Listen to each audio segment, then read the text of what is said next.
Hi everyone. All right, we're gonna do some tutorials. I've got kind of a new setup going on here, so we're gonna see what happens with it. I got something that will keep my camera up above, so you guys are looking straight down at what I'm working on. So the last tutorials we did, they're quite a while ago, but we did working in the round and working in a tube. So I'm going to show you guys how to work in rows, and I'm going to also show you how to switch colors. So to begin, remember where we start with our slip knot, and I kind of just do it on my hook. I do it slower in my other video if you really need help with that. Then to begin, we're going to make chains. So remember, that's wrapping around and pulling through. Sometimes it helps in class, I show people just to grab this loop and pull it up and off. Kind of helps visually. In a video, you can kind of watch me do it real slow. In a big class, not everyone can see me make chains up close at the same time. I'm just going to make 5 chains just to make this go quicker. They kind of look like a braid. You can see they're twisted here on this side. This will be like the bottom part. And typically we work up here in these holes. Trying to turn it so you can see some daylight between them there. When we work in rows, we always skip the first chain that's closest to your hook. So what's here doesn't count. This is your first chain, and we're going to skip it, and we're going to make a single crochet here in the next one. This is why I love using big bulky yarn, because you guys can really see, I mean, each stitch is as big as my thumb, so it's not hard to see what's happening. So we're going to single crochet over here, skipping this one. If we tried to work in here, it would just undo things. It wouldn't do anything, so we have to skip over it.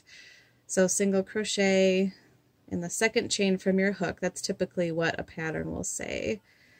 And a trick to working in rows, your first couple times, if you put a stitch marker in this first stitch you made, it will help you when you come back to it to see where your last stitch is. So I'm just going to stick that right there. There's the first stitch we made. Single crochet all the way across. Again, if you need a tutorial on the single crochet, I do have more of those up on YouTube as well, so you'll be able to check those out. All right, so we just made 4. We made 5 chains. We skipped 1. Now we have 1, 2, 3, 4 single crochets going across. They should look like little V's. I always show that to my classes. So if you've taken my class, it will be familiar. Look like little V's going up.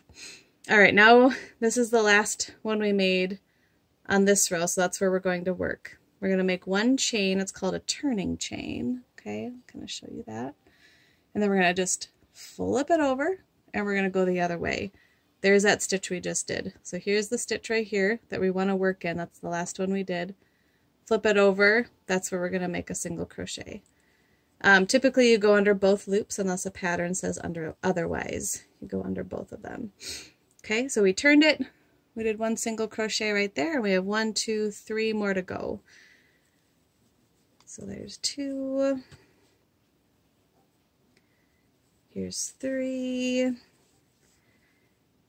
And then you can see here, sometimes it looks a little funny at the end. Sorry, I have my hook in the way. But I put this stitch marker here to help us. There's our turn chain there at the bottom, and then here's our chains here. So to help us see where the very last stitch should go, sorry again, I have my hook in the way. Thanks for being patient with me with this new setup I've got. You'll be able to see this is where your stitch is going to go. So you'll make your stitch here. And you know you've got it all the way across.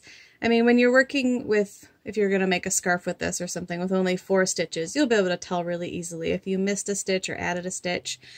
But on something bigger, maybe 100 stitches with smaller hook and yarn, you wouldn't want to be counting on every single row to make sure you have enough, okay?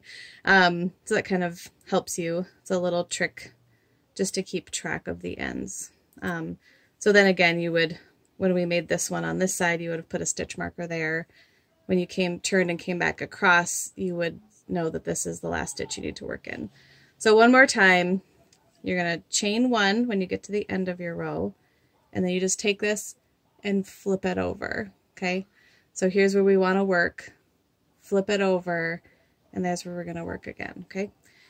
So single crochet in that spot, all the way down to the end. And now this time I'm going to show you how to change colors at the end of a row.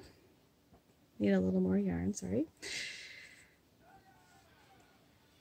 Okay, so here's our last stitch right there. I'm going to grab another color, try and get it in here for us to see. So with color changes at the end of the rows, it's really easy because you're just going to work the stitch like normal up until the last yarn over of the stitch. So yarn over, pull through the stitch on a single crochet, right? And this would be our last yarn over, and then we pull through both, right? But instead, we're going to yarn over with the new color, okay? One thing I like to do is I get it up to this point, and then I yarn over and kind of cast on. Just make my slip knot here to make it more secure. Otherwise, I feel like my gauge gets really off. I feel like this loop gets really big, and then it's hard to keep these steady. So I just cast on here. Then you're going to pull through with the new color. And so it looks like a complete single crochet with the old color, and then you have this new color popping through. So then you would just yarn over, make your chain like you normally would, flip it over, and then you're going to work in here for your first single crochet on your way back over with your new color. Then of course, depending if you're carrying this color over or whatever, you can deal with that. Sometimes people, kind of depending on how big the yarn is, you can work over the colors, right, to kind of hide everything that's going on, or you can weave them in later. Sometimes I do this, like I'll just do a couple and I'll see if it looks okay, like if you can see the colors coming through, or if it's hidden good enough. I don't know. I feel like I'd be okay with that.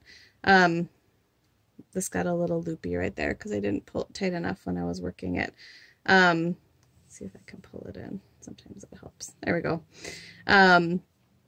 So anyway, there's the two stitches in the new color on top of the old color. So same thing again. You would just go to the end. There's your last single crochet here. And then if you want to switch colors again, same idea. You would yarn over with the new color and then drop the old color. So I hope this helps answer some questions about working in rows and switching colors. Again, if you need help with the single crochet, I've got more tutorials for that. And then there's also some more on chaining and making your slip knot.